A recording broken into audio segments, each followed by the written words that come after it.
Welcome to Disrupt the Pattern. We are back again, Nathan and Sarah Coffin. Before we get into this episode, I do want to announce that we are doing a giveaway. So stick around to hear more about that at the end of this episode. It's also on our Facebook pages, so you can check out the post there. But I just wanted to put that in there so I don't forget. Okay, so this is part 2 of Who's in Bed with You. Sounds really weird. If you didn't listen to part 1, go back, definitely take that in as well.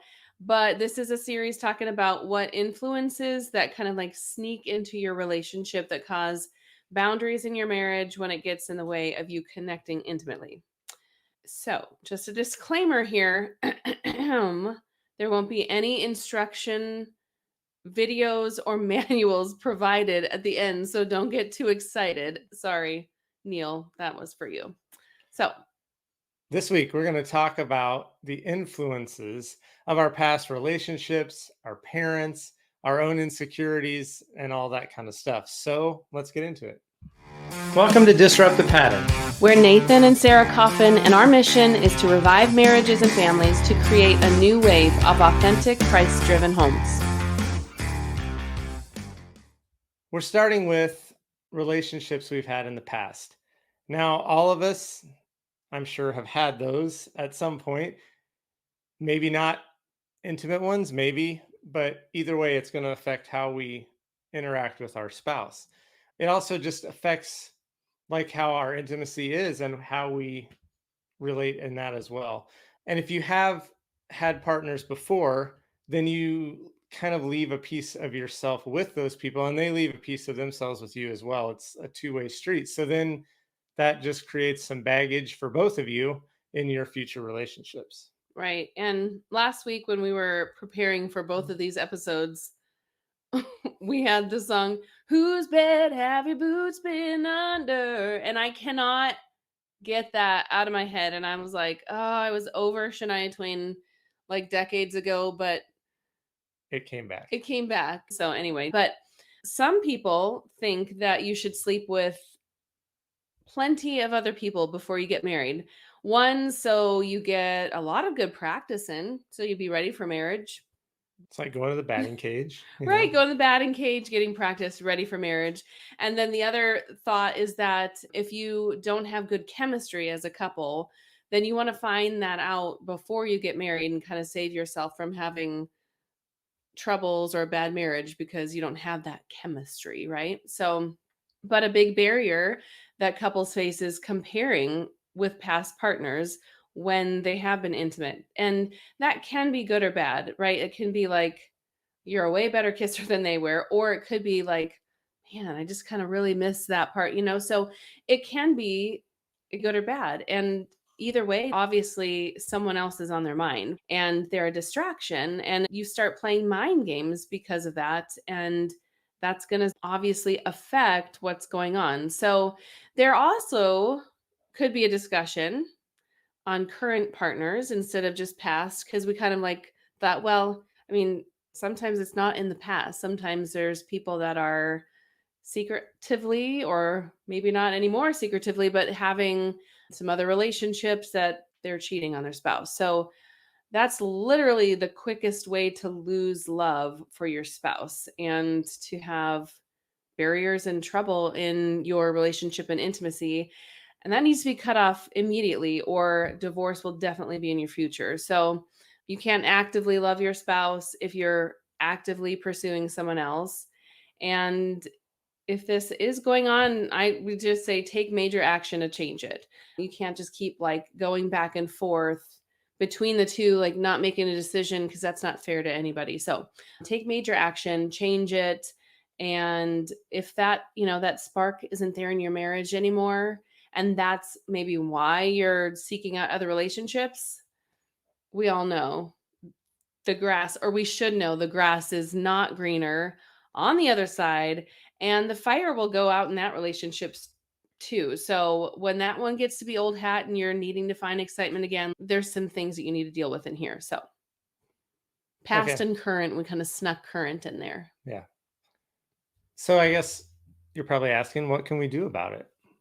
So some things we came up with is, first and foremost, if there's unresolved issues, either currently or in your past between you and God in this area, and it's bringing like guilt up and bringing it to your mind, just confess it to him, put it behind you, deal with him, let him heal you if you need it, whatever. Get that taken care of with him first, because that's going to just mess things up with your spouse if you've got that going on. So, also, if there was trauma or abuse that's producing a reaction when you're being intimate with your spouse and they don't know about it or they just don't understand what's going on, best thing would be to talk about it.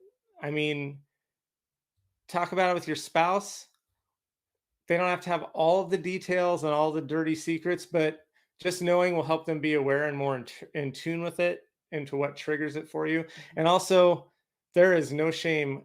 In fact, it's a good idea to seek counsel, like a strong biblical counselor that can help you through those points in your problems. Absolutely. Yeah. And yeah, just get help where you need it, whether it's from God or your spouse or counseling. Hmm. And the more you can focus on your current relationship, the better. So, comparison, it happens in any area and it's always a losing game. So, start rewiring your thoughts. And every time you start comparing, whether that's, within yourself, as I used to do that a lot, like, oh, she's prettier than me, or, just constant comparison. I'm still sometimes like that, but not as much anymore. But rewire those thoughts and rewire them about your spouse as well. If you keep comparing them to other relationships you've had in the past, you need to practice gratitude. Like, make sure to highlight the great things your spouse has over any past relationship. Bring that affection into your thoughts, and it'll grow your connection and remind you of why you have it better now than you did. Because sometimes we forget that, sometimes we just forget all the good and we're focusing just on the negative sometimes when things are rough, and there's rough patches in marriage, you guys. I don't even have to tell you that if you're married. And if you're not married yet, like single people, it would be good for you guys to watch this. If you have single friends, don't be shy to share it with them, because this is good precursor for getting ready for marriage. But just stop yourself if you're doing that comparison thing and focus on the good. Okay, so anyway, that's all I have to say about that, because you just really need to grow that connection and rewire your thoughts. Okay, so our next area we're going to talk about is the example that you watched in your parents when you grew up. What type of relationship did they have? Was it a strong one? Whatever. What effect did it have on how you view intimacy in marriage and what that looks like? And since we said last week, intimacy should be a lot more than what goes on behind closed doors. Don't be weird sickos, okay? We're not watching our parents do those things, just intimacy, okay? So there's a lot of different ways that this can look, right? So maybe you grew up with healthy, normal, affectionate, and loving relationship, of your parents at home, that you could see that.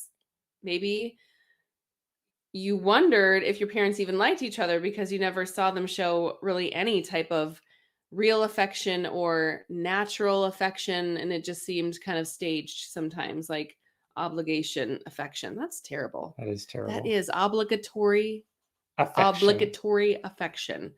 And then maybe you had the example of like disrespect and a more harsh touch than affectionate touch, or even witnessed abuse in your home with your parents. Or you may have grown up in a home that didn't even have two parents together all the time because of divorce or death in the family, or single parent home, or grew up with grandparents raising you. Like, there's just a lot of different dynamics that could change the picture of what marriage was in your home. And you could have possibly seen a whole roller coaster of many new relationships and breakups for your parents if they were divorced and then looking for, someone else to start their life with. So lots of different things Mhm, going on for examples. for sure. And we want to make it clear we're not playing the blame game here. We're not, it's not my fault. It's my parents' fault that I'm this way, because that's not true. They have definite influence, yes, but you can choose your own path in your marriage. They were just trying to navigate their life just like we are. I mean, they didn't have a manual and they didn't know everything either. So that's what they were doing too. So Mhm. give them some grace. I also want to make clear that breaking generational patterns is a huge task. and it's not going to be easy. And we could go on for days and days about patterns and how they affect us. But in this case, the cycle of repeating what you saw your parents do and be in marriage is what we're talking about. Mhm. So, what can you do about it? All those instances, we could talk about different things and how to change that from what you saw. But truly, I mean, it boils down to save some time, be aware of what you do and you don't want your marriage to look like compared to your own parents. And even before you're married, start thinking of that and look for those type of characteristics in your spouse, or what would make that look like that. Although, of course, when you're dating, everyone puts their game face on, right? So you can't exactly know that, but even before you're married, start thinking about who could make that happen and what that would look like with them, okay? But also, when you are married, talk about it with your spouse and come up with specific ways that you'll be actively working to change those things in your marriage. If you had this and you don't want that, then okay, what are we going to do about it? Instead of just wishing it away, you got to just make some action plans. And then if you didn't have a healthy example of a parental figure or a couple in your life, then find one. Focus on a healthy couple that you have either at your church or Maybe it's an aunt and uncle, an or aunt and uncle, so right? Somebody, and take note of that. Like, what habits do they have that make their marriage strong? Or well, how are they showing each other intimacy, even in public? Just a touch or just something. How are they connecting that you like how it looks and they seem to have a healthy marriage? right. And even if you had a healthy example, we talked about it's never bad to have two of them, right? Hmm. So go ahead and watch other people as well. Right. So we can't leave out that other random people can also be in bed with you and putting up a wall to your spouse. And that could be in ways that they contributed to maybe your self doubt or insecurities you have. And this could be a wide range of people. It could be, Figuratively speaking, right, people in bed with they're not you, actually not there. random people in bed with you. That's Okay. not good. Okay. Yes, we're talking figuratively here. But anyway, maybe it was a coach or a teacher or someone that was in authority that like just put you down all the time, belittled your efforts, made you look like a fool. All of those Mhm. kind of things really can mess with you. Maybe it was guys in the locker room making fun of you, or giving you grief about stuff that you have no control over. Maybe even it was butt heads that are supposedly your friends who got you thinking bad things about yourself or led you down paths that you shouldn't have gone Mhm. down, whatever. So all of those people can affect how we view ourselves and therefore what we think of ourselves going into marriage. And so we just need to know that that's coming to the table with us when we get married, and that our spouse is going to have to deal with us the way that we are. Right. And again, that comparison thing, it can come from a lot of those things that sticks and stones may break my bones, but words will never hurt me things, that words will stick with you. And it's hard to get past that. So just trying to get out of your own head and remind yourself that your spouse chose you for a reason. You've got lots of things to bring to the table, and just work on your own self-talk. Own who you are. Remind yourself of who God created you to be specifically and thoughtfully. He didn't make any mistakes with you. So know that and just keep building that confidence and that that understanding that you're there for a reason. He put you together for a reason. Yeah. So we hope these last two episodes have given you some insight, helped you gain some understanding of why you approach intimacy the way you do, and some ways to maybe make it better the way you relate to your spouse. So all of these influences we talked about help shape what our expectations and views are of what our own marriage should be like or will be like. And those expectations guide how we understand things about marriage and how we connect to our spouse and how you expect them to act back towards you. So, in Mhm. all of it, it all influences your intimacy together. Right. And just being aware of these influences and talking about them with your spouse can help you have a better relationship.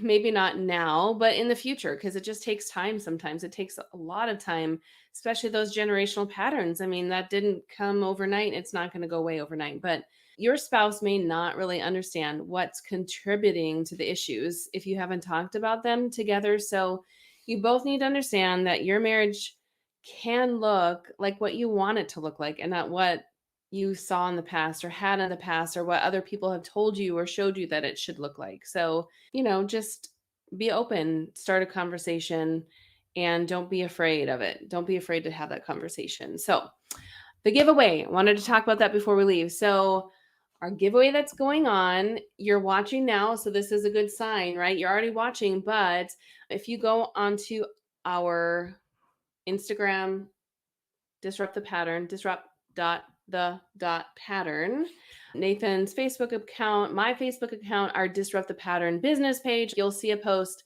for our giveaway. You got to do a few things: tag 2 friends on the post, share the post, and subscribe to our channel, either YouTube or our podcast channel. So, doing those 3 things, we are going to be giving away a $50 Amazon gift card and 2 different books. We're going to announce the winner on the next episode. We are going to announce it on our Facebook pages and all the pages April 21st, who the winner is. And on our next episode, we will announce your name and do a little hurrah celebration. So it's Wild at Heart by John Eldridge Mhm. and Captivating by Stacey Eldridge. Yeah, John and Stacey John Eldridge, and because they Stacey kind Eldridge. of co-wrote it a little bit, but really good books, changed us and really helped us a lot in our marriage. So we wanted to gift that to somebody. But of course, everyone wants some Amazon cash, right? Amazon card to help them out with some whatevers. Yeah. Whatever. So thanks for listening. Subscribe, leave an honest review. We are open for honesty and authenticity.